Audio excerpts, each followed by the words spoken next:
Duol mochung' ne ranga achiel mar oganda NCIC koro dwaro mondo mak bura ne manen jalup jatend piny Kenya machon kendo jatend duond bura mar DCP Rigathi Gachagua bang' rem chopo e apis duolno mar duoko penjo ewi weche manowacho ni kidek yiero mabiro bedo kod tulo moloyo mosekalo.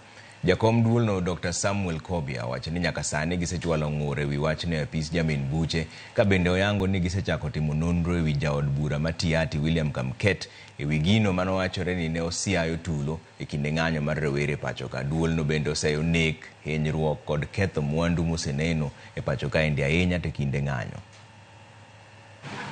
We as NCIC have followed very closely utterances by politicians, particularly those that amount to hate speech, to ethnic profiling, or incitement to violence.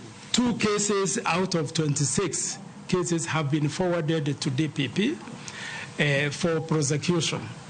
And we are actively listening to what the politicians are saying. Tuko na nchi ya kulinda, tuko na desturi ya kulinda, na katiba yetu haina fikira ya vita, haina fikira ya ghasia.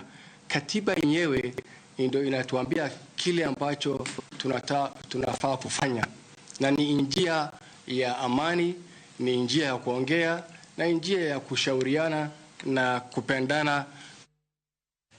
Baso di yu moro machuku dugo bang' daka matin taneno kuseorote maruka endi wachani Trevor Mjaramogi ler kendo waneno habari ka wano Daily Gardens Kisumo imusa na Honorable Rose Nyamunga Honorable MP ma Kisumu Central kod Governor Nyong'o and John Onyango from Weti Foundation CBO. Erokamano Ramogi ma endi en nyakwaro Gino Chuka Deri